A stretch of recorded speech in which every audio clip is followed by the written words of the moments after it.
So I've cut a piece of 1/4 inch plywood to start filling in this part.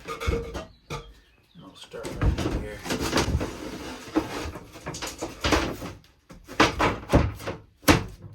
Okay, so I'll put that in. I'm gonna have to cut out for the heater vent right there.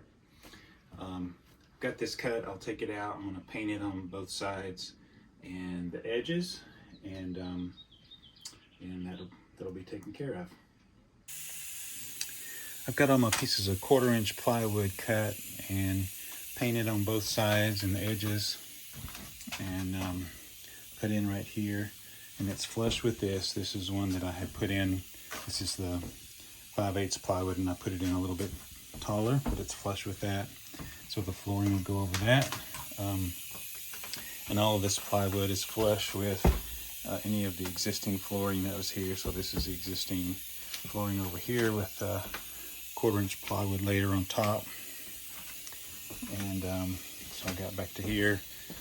This is existing and it's good. So it's flush with that and with this right here. So really just had a little spot right here that I didn't replace, and a little spot in the bathroom. I'm gonna fasten this with 18 gauge 3/4 inch staples using my staple gun here, and that should really help tie everything together too.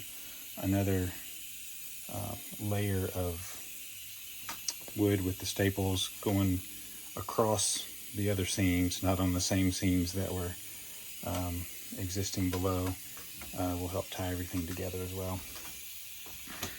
Then we got to pick out some flooring.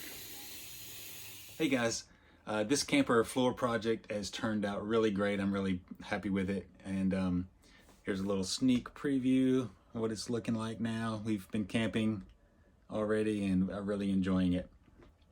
But I just want to take a minute to let you know about something that our family found out about a couple of months ago. It's really saving us some money. If you watch some of our other videos, you know that about 3.5 years ago, we adopted 3 young people from Ukraine. And so we're always looking for ways to save money. We're saving as much as 75% on really high quality organic nutritional products. And we're saving $87 a month on things that we were already using. That's $1,000 a year. And we really love these products. There's a 90-day empty bottle money back guarantee, so there's really not any risk to even trying it. If you'd like to check out and see how much you can save, then check the link in the description below. There's a 5-minute video link there, and take a look at that and let me know what you think. We've decided to go with sheet vinyl flooring in here, and I think we've picked out some that looks like wood. This is it right here. But it's going to be a sheet vinyl. I've had, I think, 3 different campers that have had vinyl plank installed. I've done some of those, and all of those have separated at the seams over time. And I think it's just a matter of the camper's hot in the summer, cold in the winter most of the time, and you know, it moves around and shifts and things. So I think when most campers come new, they either have carpet or the sheet vinyl, or a combination of both. So we're going to put sheet vinyl. So the next step that I'm working on here is these seams. Need to go over the seams of the underlayment and make sure they're nice and smooth. And so I've got this leveling compound. It's Premier Floor Patch is what it says. So no, it says pre-mixed floor patch. So that's what I'm working on now. Once I get all that done, I'll sand all that good, and then I think I'll be about ready to get the flooring put down. I do have to pull up the remainder of the previous flooring, the vinyl plank flooring that's over here, and make sure everything's good and smooth, because the vinyl sheet is going to show through any little cracks and bumps and things. So I got to make sure it's as smooth as it can be. That'll be the next step. I didn't show this whole process, but what I just got finished doing is putting Eterna Bond on all the way up and down the edges on both sides of the camper. After doing a little research and trying to figure out where some of the water was coming from, I found a YouTube video that talked about how this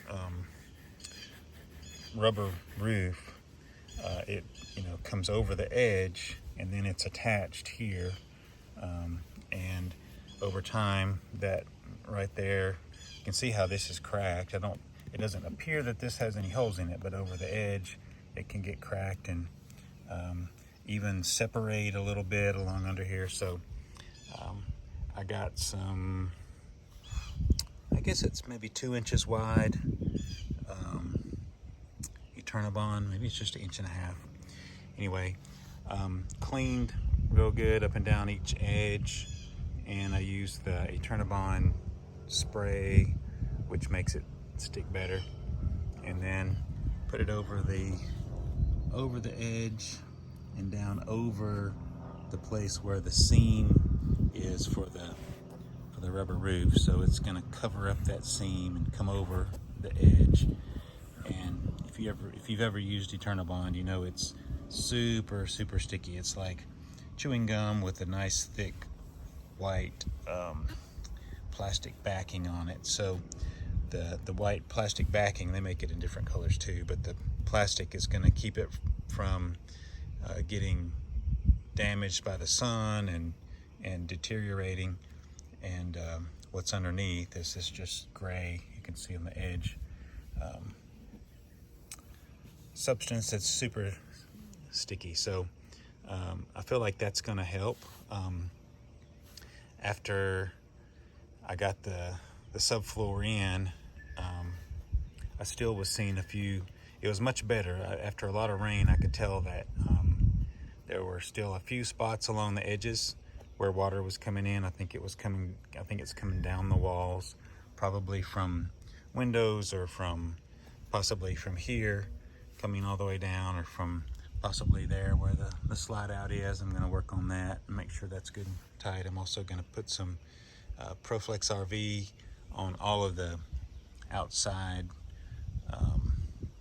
things, like the edge of that slide out, the tops of the lights in the back, and the tops of anything that's cut into the wall. So got this done. I've got to get the ProFlex RV next and work on getting all that done, and then I will wait for another rain and see how it goes, because I can see around the edge still, even with the subfloor in, I can see whether it's getting wet or not. So once I'm satisfied with that, then I'll put the sheet vinyl down.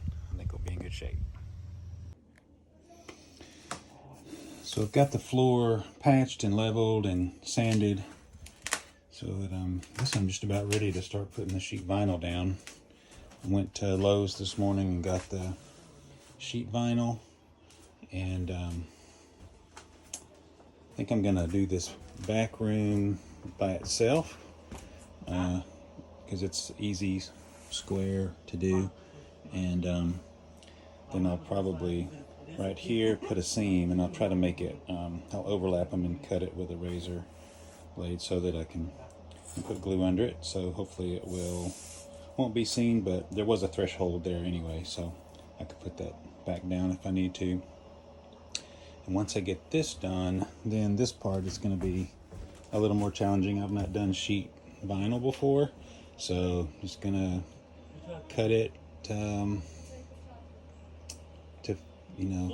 the full width, and then just try to go the letter time, cutting here for the cabinets, and then just cutting not too much, and just cut a little more and a little more, and go all the way down and into the bathroom, and then hopefully I can get all this done in one piece too. If I can't, I'll just put a seam right here and then do this back part. I can't get that big platform out with the carpet on it, so I'll take all that stuff off of it and just probably have to lift it up and slide it under and position it and then glue it. I'm going to glue it around the edge. I got the adhesive that I need, so I think I'm just supposed to glue around the edge. I might put a spot in the middle here and there, but that's supposed to be sufficient. And then I've got a little more of this plank here to take up, but when I take it up, it's pretty sticky underneath.